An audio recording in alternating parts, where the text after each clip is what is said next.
Did you know that your unconscious mind often recognizes the love of your life long before your conscious thinking ever catches up? Long before logic steps in, long before you can explain why you feel drawn to someone, something deeper is already at work within you.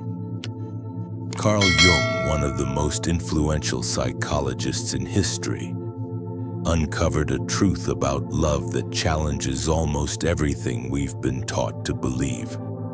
And I want to warn you right from the beginning. What you're about to hear may cause you to rethink your past relationships, your current connection, and even the way you understand love itself. It may finally explain why some relationships looked perfect on paper yet left you with a quiet sense of emptiness. Why everything seemed right but something essential was missing.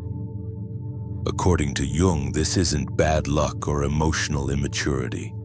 It's the result of ignoring powerful unconscious forces that shape who we are drawn to and why.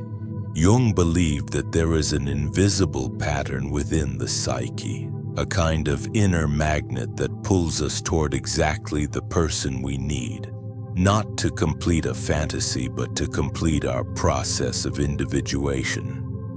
This force operates far beneath conscious choice. He called its two expressions the anima and the animus, and whether you realize it or not, this force is influencing every decision you make about love right now. Here's the unsettling part. Most people never learn to recognize these signals. They chase what they think they want: status, security, familiarity, attraction, while ignoring what their soul actually needs. And when I say soul, I don't mean poetic language or romantic cliches. Jung was pointing to something far more precise and transformative, a deep psychological process that reshapes the very structure of your personality. Over more than 40 years of clinical work, Jung noticed the same patterns appearing again and again. People who experienced truly life-changing love, not just comfort or companionship, but love that fundamentally altered who they were, showed very specific signs. These signs were not coincidences, and they were not fantasies. They were manifestations of archetypal forces operating in the deepest layers of the human psyche. The first sign that you have encountered the love of your life is what Jung described as the activation of your archetypal counterpart. This goes far beyond what modern psychology calls compatibility. According to Jung, every man carries an unconscious feminine aspect known as the anima, and every woman carries an unconscious masculine aspect known as the animus. These are not symbolic ideas or abstract metaphors. They are living psychological structures that influence perception, attraction, emotion, and behavior at a neurological and hormonal level. Jung observed that a man's anima initially forms through early experiences with significant female figures, particularly his mother. But it does not remain static. Over time, it evolves, shaped by every meaningful interaction with women throughout his life. Similarly, a woman's animus develops through her experiences with men, beginning early and continuing to mature as she does. When you meet the love of your life, something remarkable happens. This person naturally activates your anima or animus without effort, without performance, without strategy. This is not the rush of physical attraction that fades once novelty disappears. It is a resonance that arises from the deepest layers of the psyche, from what Jung called the collective unconscious. You may feel as if this person awakens parts of you that were dormant for years, perhaps even your entire life. A man might suddenly reconnect with emotional sensitivity he learned to suppress early on. A woman might discover an inner authority, strength, or decisiveness she never realized she possessed. And this awakening doesn't feel forced. It feels natural, as if something long forgotten is finally being remembered. Think about this.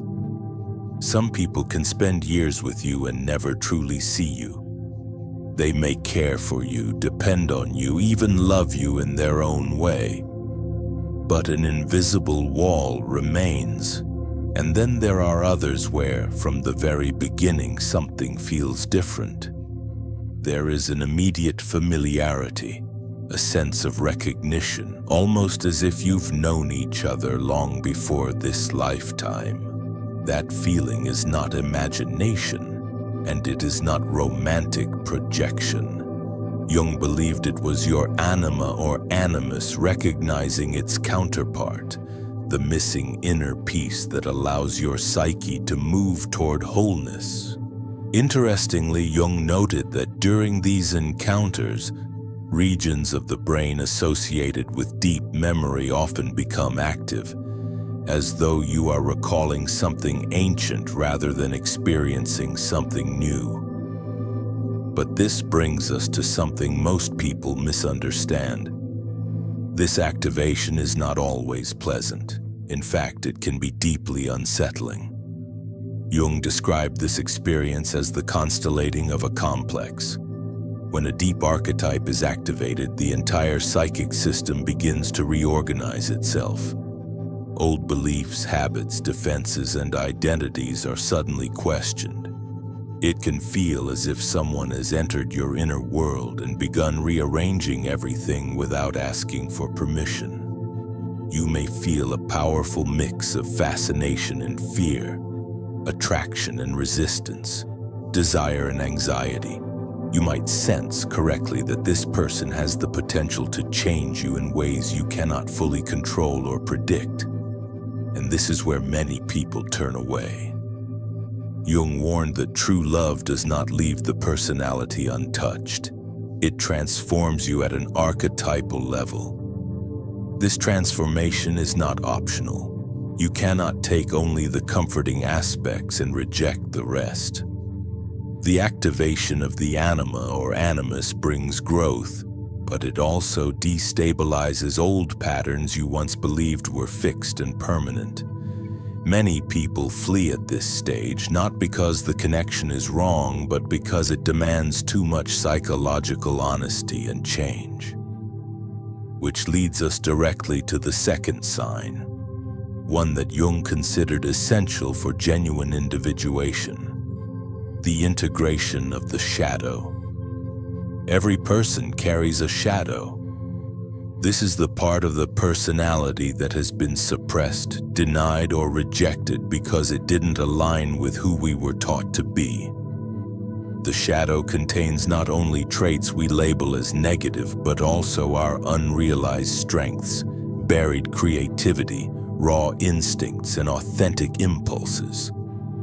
Jung discovered that the shadow does not disappear when ignored. It grows stronger, more disruptive, and eventually it begins to sabotage relationships from the unconscious. According to Jung, most relationship conflicts are not actually about what people argue over on the surface. They are about unintegrated shadow material being projected onto the partner. But when you encounter the love of your life, something rare occurs. This person can see your shadow without being repelled by it. Even more profoundly, they help you integrate it, not through judgment, criticism, or attempts to fix you, but through understanding.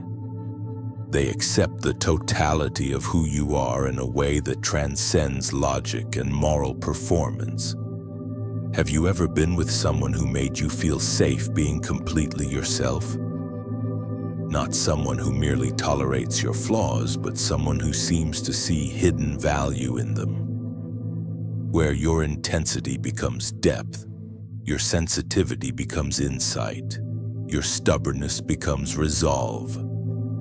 Jung believed that true individuation requires shadow integration. And the love of your life acts as an alchemical mirror, allowing you to encounter your shadow not as an enemy, but as a source of transformation.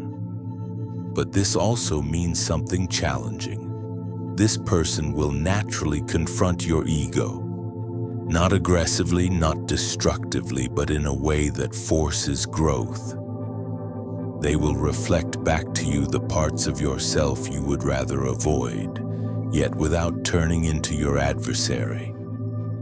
If someone in your life does this gently, consistently, and without hatred, pay attention. This kind of confrontation does not weaken the bond, it deepens it. Jung observed that in these relationships, conflict becomes a catalyst rather than a threat. Both individuals intuitively understand that they are participating in a process far larger than comfort, a sacred process of mutual psychological evolution. And this is only the beginning. The third sign is perhaps the most mysterious and for many people the most difficult to explain using ordinary logic. Jung called it synchronicity. After years of careful observation, Jung noticed something extraordinary. Certain events that appeared completely unrelated on the surface were connected by meaning rather than by cause and effect. He defined synchronicity as meaningful coincidence, events that occur together in a way that carries psychological significance, even though there is no logical reason they should be connected. When it comes to the love of your life, synchronicities don't appear occasionally. They multiply, and they don't show up as simple, trivial coincidences. Jung wasn't referring to things like randomly choosing the same cafe one afternoon. He was talking about chains of events so improbable, so precisely timed, that the mind struggles to dismiss them as chance. These can include repeated encounters in places neither of you had any reason to be, unexpected connections through people who had no idea you were meant to meet, or dreams and inner images that later unfold in reality with unsettling accuracy. Jung documented cases where the statistical probability of these events occurring randomly was astronomically small, sometimes 1 in several million. But synchronicities associated with the love of your life have specific characteristics. First, they tend to intensify during moments of emotional crisis or major decisions in the relationship. Second, they often involve symbols, themes, or images that hold deep personal meaning for both individuals. Third, they frequently originate from sources completely unrelated to your conscious plans, as if something beyond deliberate intention is guiding events. Jung believed synchronicity was a signal that a person was aligning with the archetypal self, the most complete and authentic version of who they are meant to become. When synchronicities cluster around a specific person, the unconscious is delivering a message. This individual plays a central role in your individuation process. Have you ever noticed that with certain people, meaningful coincidences happen almost constantly, as if life itself keeps pushing your paths together, as if missed connections somehow resolve themselves, as if obstacles dissolve just enough for the connection to continue? It can feel like an unseen intelligence is quietly arranging circumstances to keep you linked. But what's even more fascinating is that these synchronicities don't stop once you're together. They evolve. Jung described this next stage as mystical participation, a psychic connection that extends beyond rational explanation. This is not fantasy or emotional dependency. Jung studied these phenomena meticulously over decades, Couples experiencing this form of connection often think the same thoughts at the same time far more frequently than probability would allow. They may have parallel or complementary dreams without discussing them. They may sense emotional shifts in one another instantly, even at a distance. Jung recorded cases of partners separated by thousands of kilometers who experienced physical sensations or emotional disturbances at the exact moment the other was in danger or distress. These experiences were consistent, repeatable, and deeply unsettling for those who lived through them. This is not codependency. It is not obsession. It is a shared psychic frequency, an attunement that allows two individuals to perceive one another beyond words or behavior. Which brings us to the fourth sign, one that Jung considered central to psychological wholeness: the activation of multiple archetypes within the collective unconscious. According to Jung, the collective unconscious contains universal patterns shared by all humanity. These archetypes include the lover, the sage, the warrior, the great mother, the wise father, the eternal child, the trickster, and many others. Most people live their entire lives expressing only a handful of these archetypes. This creates a persistent sense of limitation, as though they are repeating the same role over and over. Life begins to feel narrow, predictable, incomplete, like playing only a few notes on a vast piano. When you encounter the love of your life, something remarkable happens. This person acts as a master key that activates multiple archetypes within you simultaneously and harmoniously. Not artificially, not through effort, but organically, simply through their presence. They don't just awaken your lover archetype. They may also awaken your inner sage, your protective caregiver, your bold adventurer, your creative artist, or your natural leader. Whatever aspects of your psyche are needed for your growth, this transformation shows up in tangible ways. You may become braver not because you are forcing confidence, but because fear no longer dominates your decisions. You may become more compassionate, more intuitive, more creative, more playful, more resilient. These changes don't feel like self-improvement. They feel like self-remembrance. Jung observed that in truly transformative relationships, both partners act as catalysts for each other's highest potential. Each holds the unconscious key to unlock abilities and qualities the other could not access alone. Have you ever been with someone who made you feel like your best self without trying? Not because you were performing or impressing, but because their presence naturally brought forward parts of you that had been waiting to emerge. Jung compared this to an instrument finally being played by someone who understands its full range. The music that emerges is richer, deeper, and more complex than anything that came before. This archetypal activation reshapes daily life. Creativity expands, judgment becomes clearer, courage strengthens, humor matures, emotional intelligence deepens. It's as though rooms within your psyche that were dark for years suddenly light up. And most importantly, this process is mutual. Not only do they bring out your highest archetypes, you do the same for them. Together you create a shared psychic field where growth accelerates. Jung noted that couples experiencing this mutual activation often develop capacities that neither possessed independently. Their combined intelligence, creativity, resilience, and problem-solving ability exceed what either could generate alone. This leads us to the fifth and final sign, the most profound of all.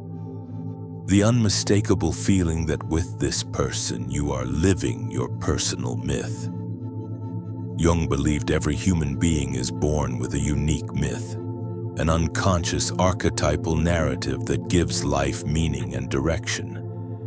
This myth is not consciously chosen. It emerges from the collective unconscious and guides development across a lifetime.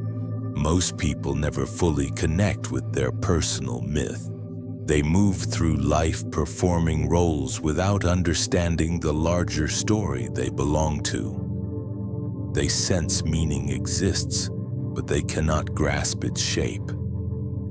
When the love of your life enters your experience, something changes. Suddenly, your life begins to make sense in a way that goes beyond explanation. This person doesn't just fit into your story, they reveal the story itself.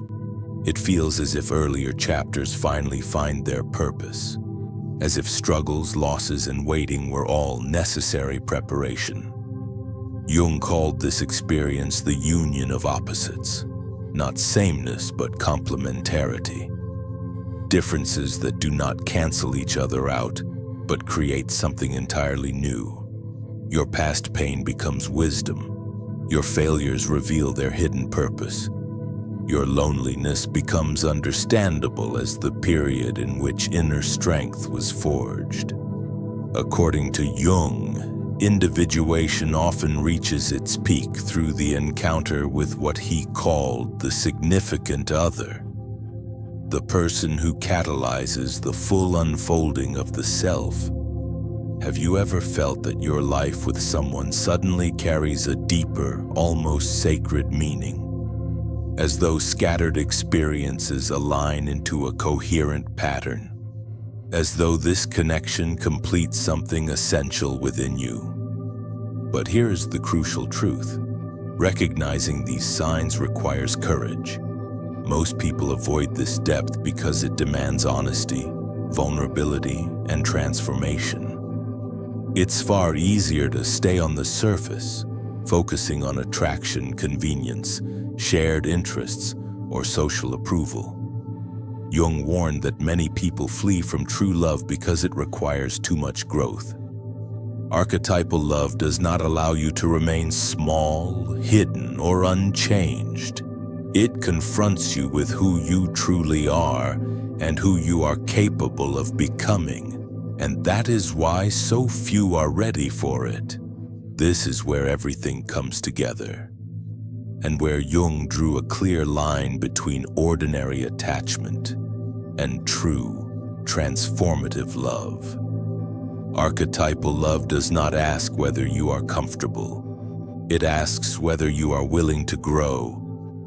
Jung warned that most people unconsciously choose relationships that allow them to remain psychologically unchanged. Familiar patterns feel safe even when they are limiting. We stay with what we know, not because it fulfills us, but because it does not challenge the ego too deeply. True love, however, does the opposite.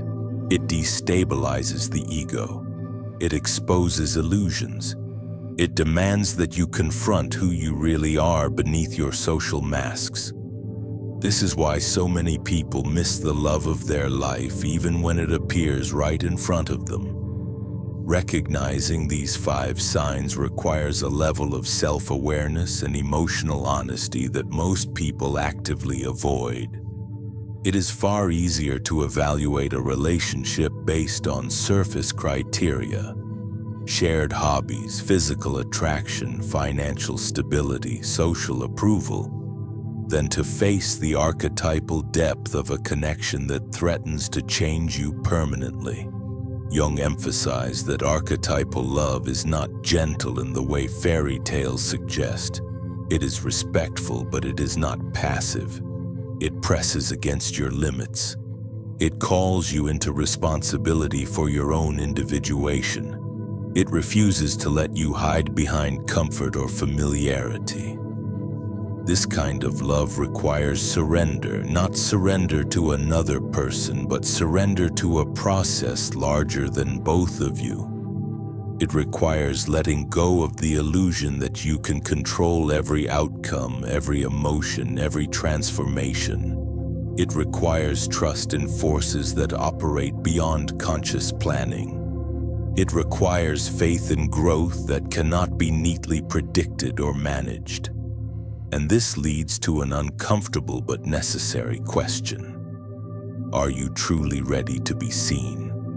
Are you ready for someone to witness your vulnerabilities, your contradictions, your fears, your unpolished truths, and for their love not to weaken because of it, but to deepen?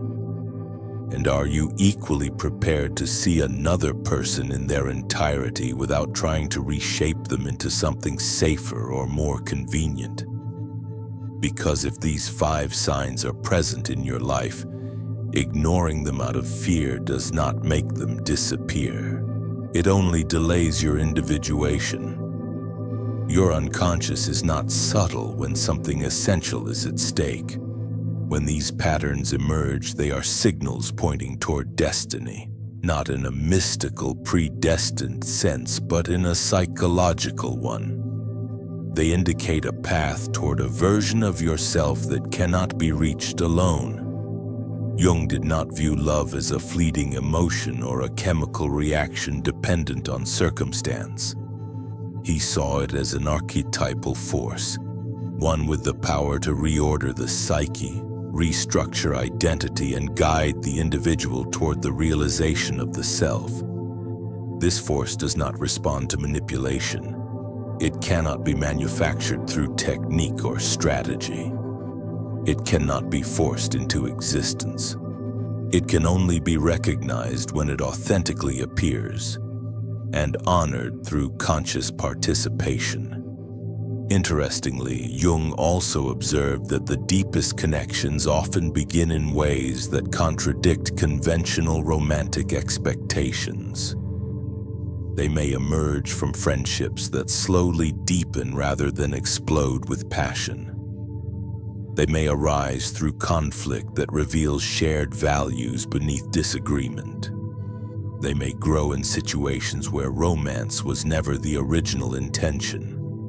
Archetypal love rarely announces itself dramatically.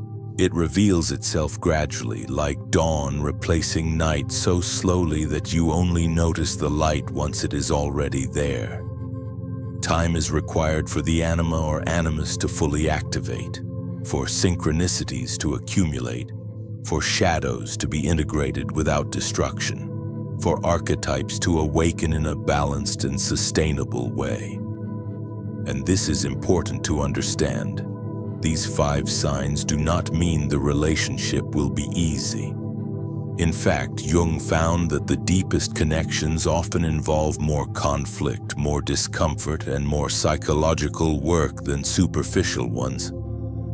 But they also offer something no other human experience can provide: the opportunity to become who you are truly meant to be, through the activation of the anima or animus, through the conscious integration of the shadow, through the multiplication of meaningful synchronicities, through the awakening of dormant archetypes, through the lived experience of your personal myth. These are the markers by which the unconscious communicates that something sacred is unfolding. To reject this out of fear is to remain trapped in familiar patterns that keep the personality small. To accept it requires courage, the courage to evolve beyond the identity you have carefully constructed. Jung went even further. He suggested that the encounter with true love is, at its core, an encounter with the divine within oneself. It is the reconciliation of inner opposites, the healing of internal divisions, the realization of the archetypal self, the most complete expression of your humanity. Your unconscious already knows this. Your soul has recognized what your conscious mind struggles to categorize and control. And when these signs appear, you stand before a decisive choice. You can ignore them and continue repeating patterns that feel safe but limiting. Or you can step into the most profound transformation a human being can experience. The signs are already present. The archetypes are activated, waiting to be integrated. Synchronicity is flowing, waiting to be followed. Your personal myth is unfolding, waiting to be lived.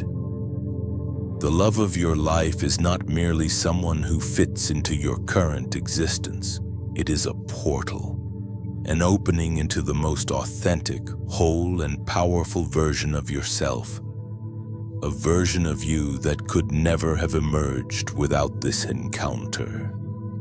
And the only question that remains is this: will you have the courage to listen to the deeper wisdom within you, even if it challenges everything you thought you knew about love?